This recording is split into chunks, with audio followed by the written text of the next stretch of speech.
up, guys? How y'all doing today? Well, baby, if you are Diddy, it looks like that old 1980s movie, Nowhere to Run. Okay, I don't know if that's really a movie, but it sounds like it could be.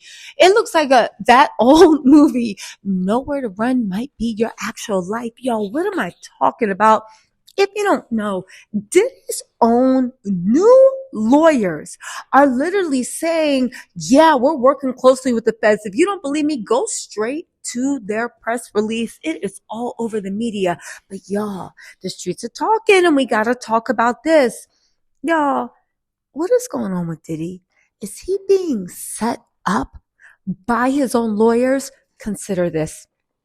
If you guys don't know, Diddy has new lawyers. I know what you're saying. I know what you're saying. Okay, Tisa, we know that.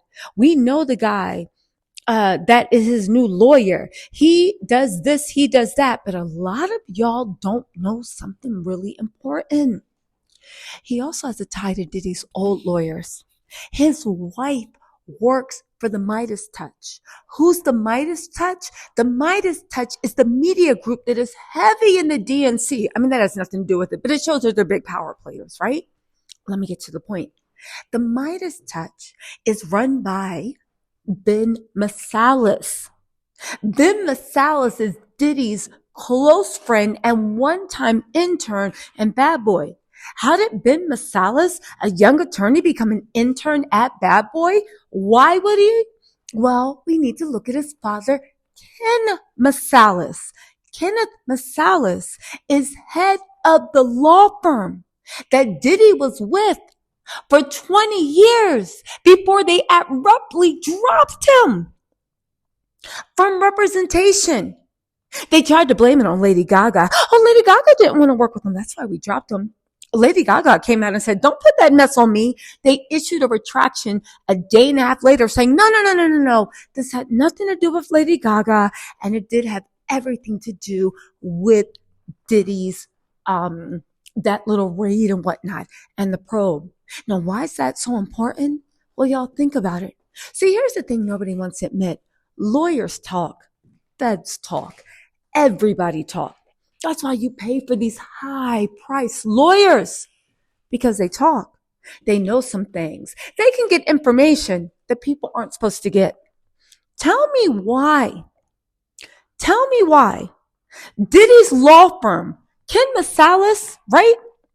He was one of the people with, I believe, Kurt Barrows, the original owner of Bad Boy that Diddy had a partnership with. It's been rumored that Diddy came with a baseball bat and made Kurt Barrows sign his interest in Bad Boy away. And who is rumored to have been in that room? Kenneth Masalis. Kenneth Masalis was also the lawyer that handled Cassie's settlement agreement, not this settlement agreement, but when she left Diddy and she had to get her rights to publishing. Kenneth Masalis has been central, his whole law firm, into everything that Diddy has done. Kenneth Masalis cut ties with Diddy lickety-split. As soon as Diddy's new lawyer took over, asked a few questions, because don't you know, him and his wife are so cozy with the feds. And as soon as they got an idea on what's going on, let's not forget Diddy's new lawyer, Agnophilia or whatever, he and his wife are the only partners at their law firm. The wife works for Ben Masalis. They have tight connections to Ken Masalis. And Diddy's longtime friends, confidants, cohorts, if you will. Okay? His partner in crime in the early part of Bad Boy. Yeah, take that. They drop you. When the people that have a direct line to the feds start asking around, now ask yourself why. Well, it might have something to do with Trump. Now, why? I've discussed that in other videos, but I'll give you a little synopsis. Trump, and no, we're not talking about politics. Don't start talking about politics in the things. We're talking about Diddy. Trump. His lawyers, for the first time, the federal prosecutor said, if your lawyers have been doing stuff with you, they might actually be your co-defendants. And they made Trump's lawyers his co-defendants. Now, whether or not they beat the charges, whether or not charges were dropped, is neither here nor there. If you are a high-powered law firm that stands by and represents 80%, okay, I'm putting 20 on 10, but a lot, a huge portions of stars in Hollywood, do you want to be on trial? Do you want to have to fight the case? Do you want them side-eyeing? Or do you want to find a convenient excuse called Lady Gaga for why you are cutting ties? And another thing we have to look at, a lot of people are doubting on whether Diddy is actually going to be, indicted. Oh, this and that. Diddy's in Italy. You think Diddy knows something we don't know, Tita? No, but I think Diddy's lawyers know something that we don't know. I think Diddy's lawyers are playing fast and loose with something we don't know. And I think Diddy's lawyer's resume let us know more than anything what's going on. Y'all want to hear this man's resume? For those of y'all think that nothing's happening, these aren't the type of lawyers you hire when nothing is happening. No, is it? Let's get into this man's resume because I don't think y'all know him or his wife's resume. And it's something that we 100% need to talk about. Okay. So anyway, class, sorry, that was my Uber Eats. Let's get back to work, class. So let's talk about who Diddy's lawyers are and everything that they actually specialize in, because I don't think a lot of y'all actually know. For one, his lawyer last name is Agnifilio. He has a wife named Karen Friedman. Karen Friedman is a big deal. She works for Midas Touch. She's a former Manhattan DA prosecutor and legal AF host, Karen Friedman at Agnifilio. On top of that, let's talk about what her resume. She previously served as executive chief of trial division and chief assistant district attorney in 2021. She helped redefine the role of a prosecutor's office, modernizing, reforming the criminal justice system. Okay, right? Here's the thing. She managed a staff of over 1,500 with a $120 million budget and helped restructure the office and redefine criminal justice policy in New York City. So she's definitely connected. During her tenure, and this is very important, the office ended the prosecution of several crimes of poverty, expanded diversion opportunities, introduced implicit bias analysis and training, and focused on alternates to incarceration, collateral consequences, and reentry. I said, okay, but here's the important thing.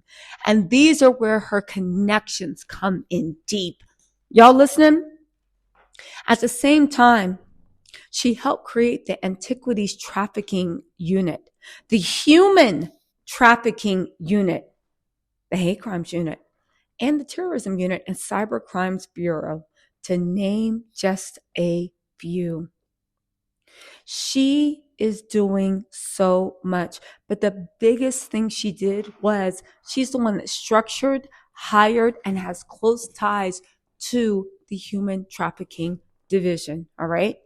Her areas of focus in her law career have included human trafficking, including serving as co-chair of the New York City Anti-Human Trafficking Task Force, implementing numerous citywide blank driving initiatives, internet safety, SA, DNA, DV, mental health.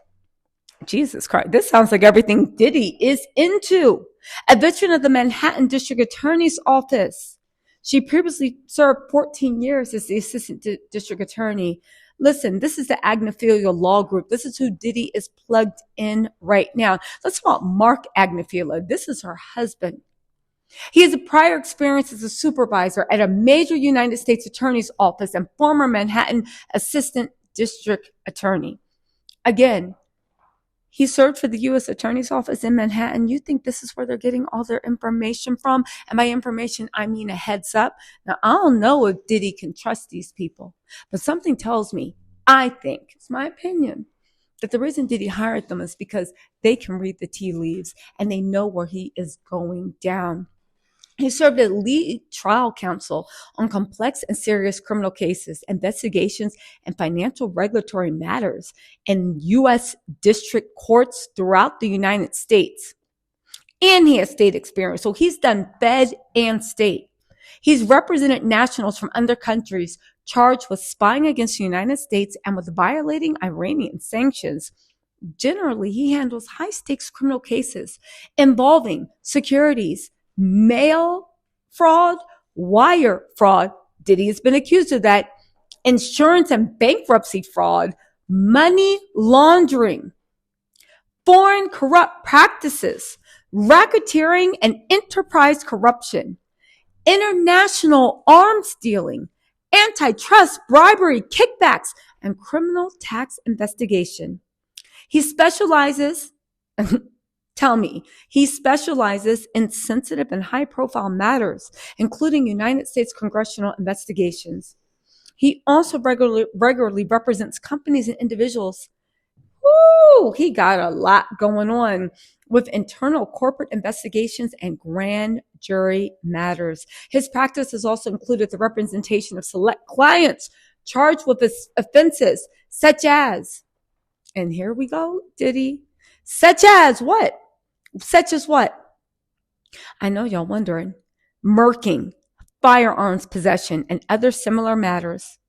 He has an active international criminal practice, working with local councils on matters charged by violations, racketeering and enterprise corruption, international arms dealing, antitrust, bribery, kickbacks, and criminal tax.